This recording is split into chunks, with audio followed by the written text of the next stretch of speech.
guys, welcome back to a new episode of Talking Sports with Tarkesh. And right now we are previewing the biggest match in the entire cricketing universe. That's the India versus Pakistan game that's happening in Dubai on the 23rd of February in the Champions Trophy 2025. Now, India-Pakistan matches are never short of excitement or controversies. Given that these two teams play against each other only in ICC games, it brings further eyes to the matches. While India holds an exceedingly superior record against Pakistan in World Cups, winning 10 out of the 11 games that they've played so far, Pakistan have won 3 out of the 5 matches that India and them have played in the Champions Trophy.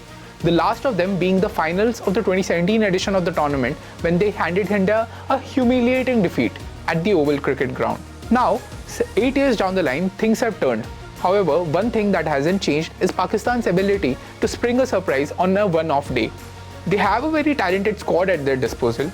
Their batting arsenal includes players like Babar Azam and Mohammad Rizwan, who might not have been in a consistent run of good form, but can surely feel at ease at Dubai, where they played a large chunk of their international games. However, their strength mainly lies in their bowling attack, which comprises of players like Haris Rauf, Shaheen Shah Afridi and Naseem Shah, who have the ability to blow out the opposition with the new ball whenever required. If you remember, India adopted a very interesting strategy against them in the build-up to the 2023 ODI World Cup. In the Asia Cup that preceded that World Cup, the Indian batters went gung-ho against the Pakistani bowling unit. Players like Shubman Gill and Rohit Sharma took the attack to the opposition, taking them to the cleaners and never letting the pace unit settle and dictate proceedings. The same happened in their match in Ahmedabad in the 2023 ODI World Cup as well. Since then, the two teams haven't squared off against each other. The Indian team might need to replicate a similar approach so that they don't succumb to a rut and play into Pakistan's hand. They'll have to dictate the flow of the proceedings, they'll have to take charge from the beginning and make sure that the high-scoring, batting-friendly Dubai track ensures that we manage to get as many runs as possible. The Pakistani spin unit is not something as fancied as the Indian one. The Indian one comprises of players like Kuldeep Yadav, Ravindra Jadeja and Akshar Patel. But as I detailed in my previous preview as well, do we need 3 spinners against Pakistan or should we go with an extra pacer in the bowling unit? Now that shakes up the team combination entirely because India under Gautam Gambhir has shown a tendency to overload the team with all-rounders, ensuring that specialist batsmen like Shreyas Iyer or Rishabh Pant having to sit out. Will India go in with a similar approach, especially to beef up their lower middle order against a Pakistani pace attack that is known to take early wickets? That seems like quite a defensive strategy, but something that has worked well for Gambhir in limited overs cricket at least.